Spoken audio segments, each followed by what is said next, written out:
Good morning. My name is Tushti, and this is my husband, Surendra, and it's our pleasure to be with you this morning. Our reading, How Do Devotees Rise, is really fundamental to our spiritual path. We are all God's children, and sometimes we forget that, and sometimes we don't behave that way. But we are God's children. He's given us a free gift of free will.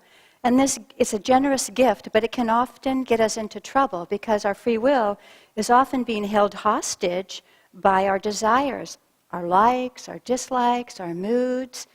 And these distract us from our goal, which is to know God. Well, how do we achieve this noble goal? You step forward and you say, I'll be a good person. Well, being a good person isn't enough.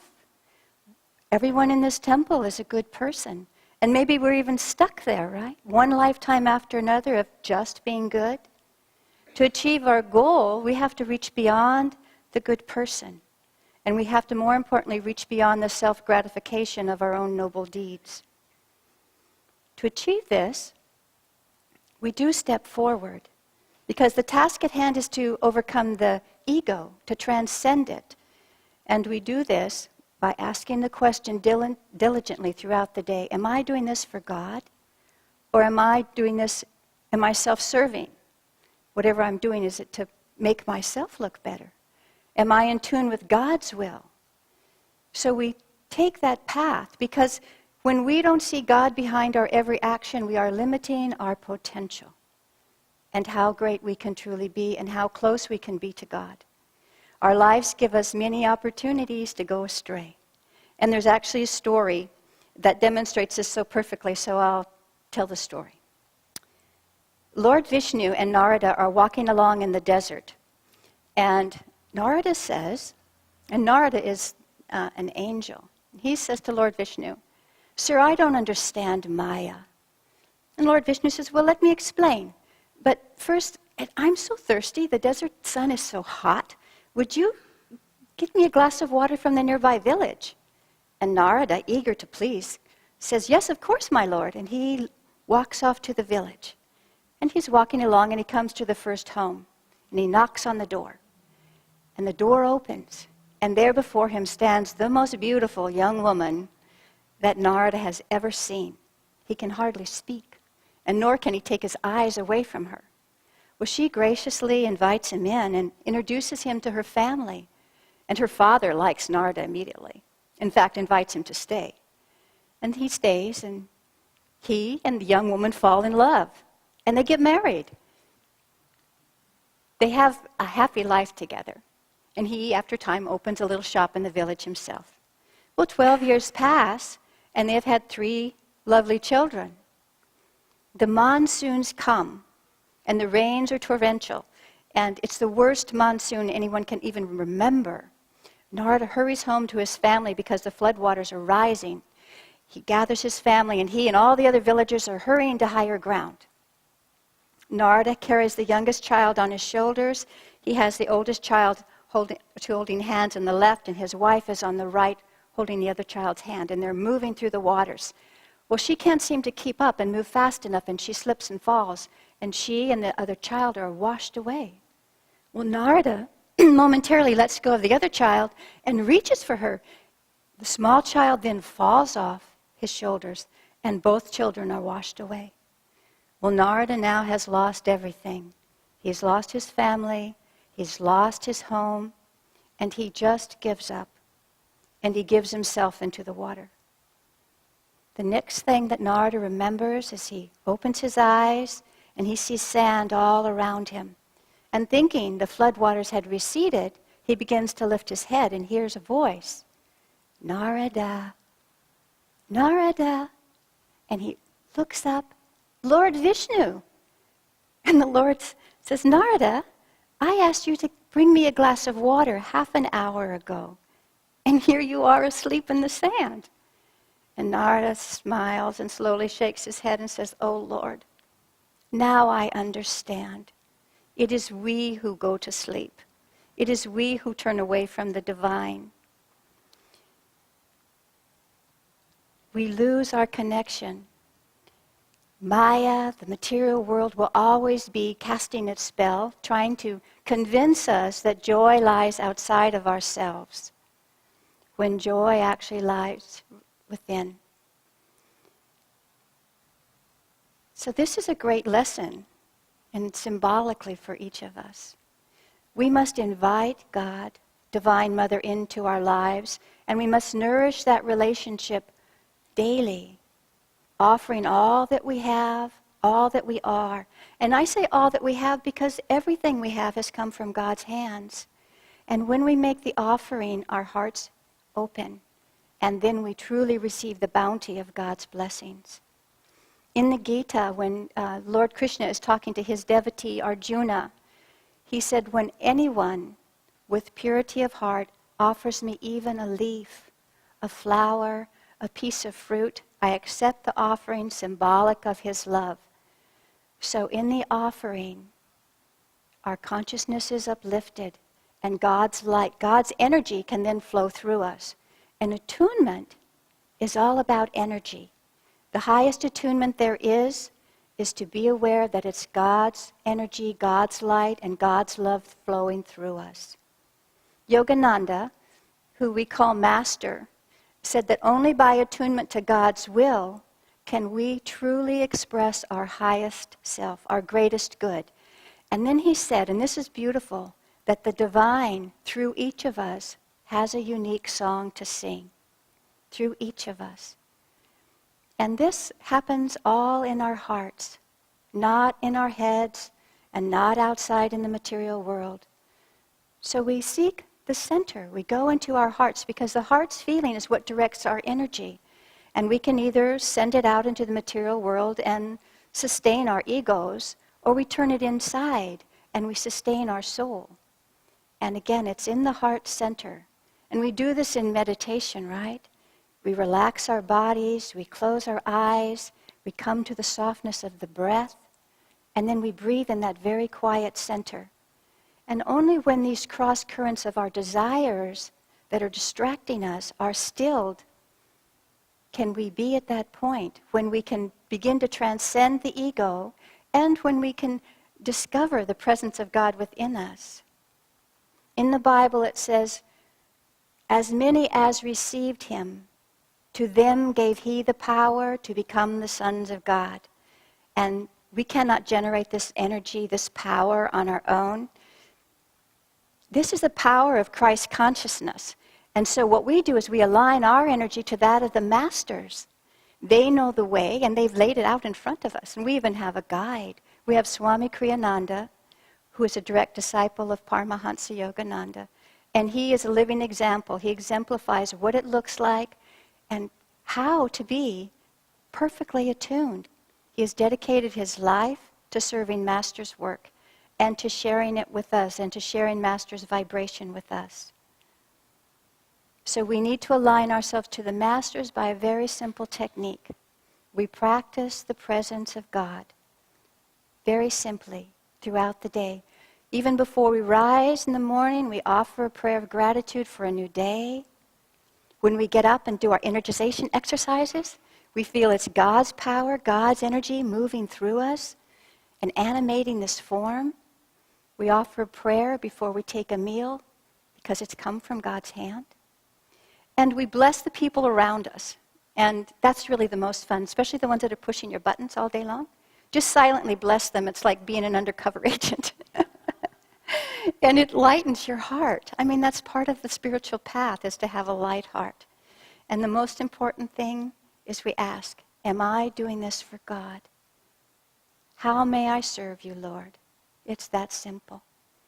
And there's one last thing I'd like to leave you with, and I don't remember where I read it, but it went, when we lift one hand up to God, God reaches down with two and lifts us up. God bless. When Yogananda came to the West in 1920, his mission in part was to demonstrate that the root teachings of all true religions are essentially the same, and if that sameness became the focus of devotees of those religions, there would be unity and harmony among them. Well, needless to say, we're not quite there yet, are we? But we have hope. This is Dwapara Yuga. Consciousness is rising. Today's reading, How Devotees Rise by Swami Kriyananda, is also a universal teaching, the same for people of all faiths. It's about meditation and going inside. It's about reaching for that goal, that nirvana, samadhi, enlightenment, heaven, paradise, liberation, however people have described that ultimate goal. And meditation is where that quest begins, continues, and is finally realized. The great masters of all religions have emphasized the necessity of developing a deeply centered inner life to reach that goal. Meditation is not a passive practice. In fact, when done correctly, it utilizes the greatest concentration and one-pointedness of energy that a person can apply. It takes discipline, of course, and yet you cannot force it. You must be fully relaxed, fully awake, fully in the present. It sounds so easy, doesn't it? Just to be relaxed, awake, living in the now. But if we examine our mental activity, what we find is mostly a constant flurry of restless, recycled thoughts that seem to just ricochet back and forth between the past and the future, our wishes. If you've ever studied the Tao Te Ching, you know that Lao Tzu gave us precisely the same fundamental teaching. He didn't call it meditation, he called it not doing. But just like meditation, not doing is something that you have to do. And when it is done correctly, that is to say, when nothing is done, nothing is left undone. Are you with me on that? Nothing is left undone because the doer has vanished into the deed itself. It's beautiful. That state of nothing, no thing, is a state of emptiness. There are no desires, no attachments to interfere, and thus everything is fulfilled, everything, namely bliss. Somewhat comparable today, especially in sports and in dance, is what we call being in the zone. It is that state of surrender in which the athlete or dancer has surrendered all sense of limitation, all rigidity, all doubt, and all fear to the flow of the moment. The dancer becomes the dance.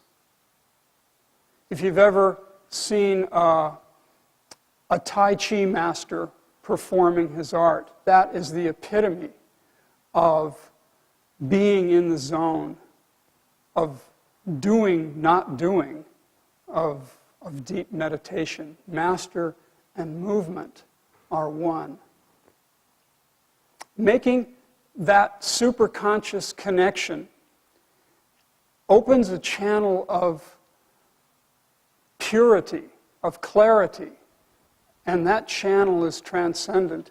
I've always been impressed by a story that I read long ago in the autobiography of Sterling Moss.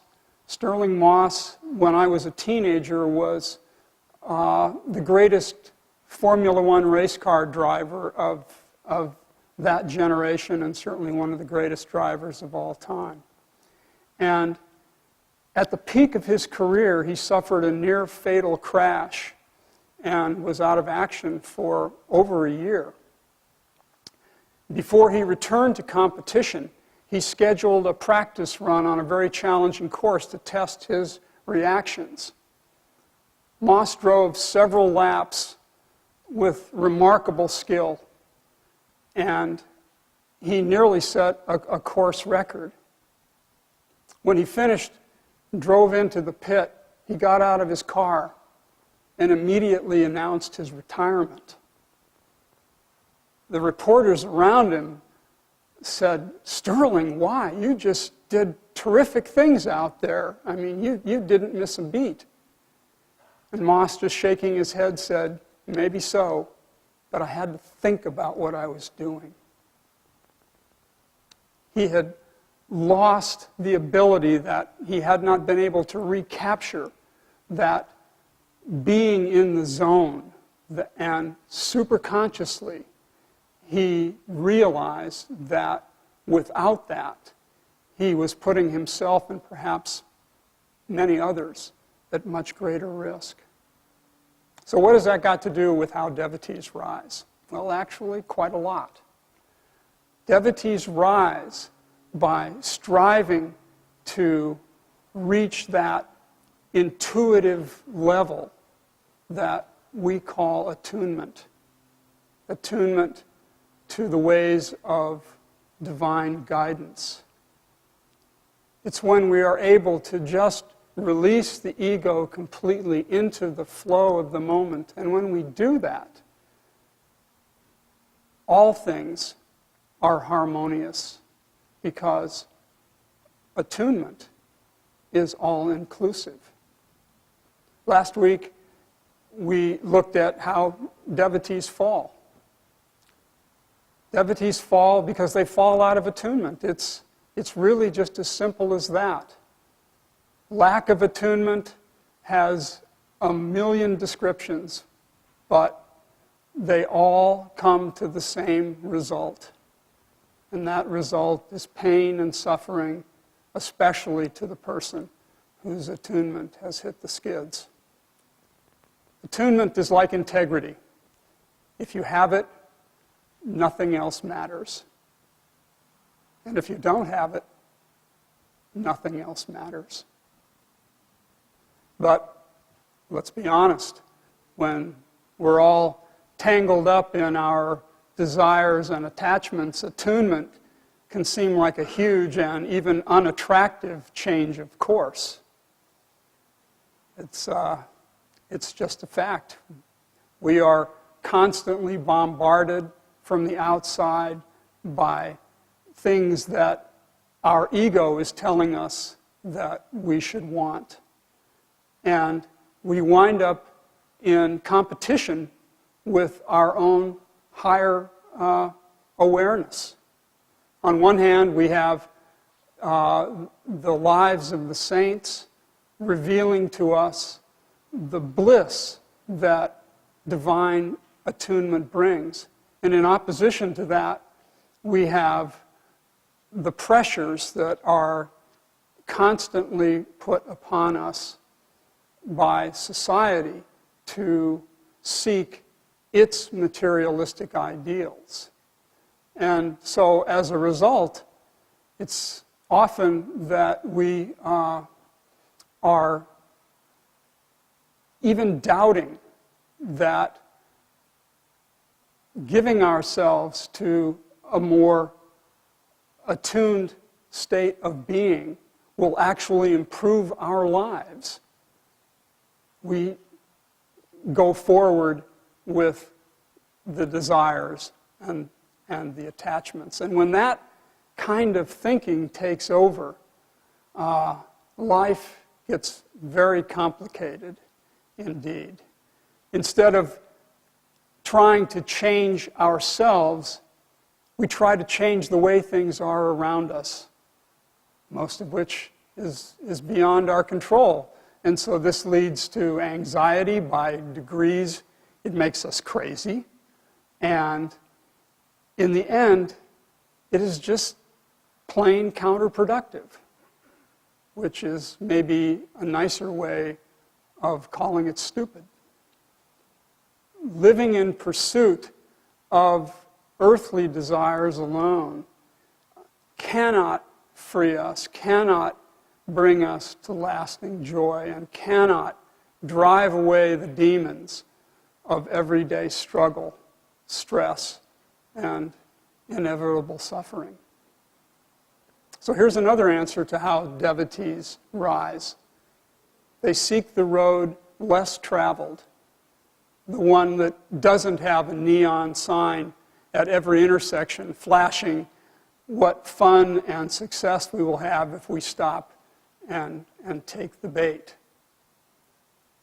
Devotees rise by recognizing that what is out there is not going to fulfill what is in here, the soul call, that deep need. And they turn that message into a change of direction, a change of values, and a change of life. As Tushti mentioned, Yogananda emphasized the practice of attunement above all.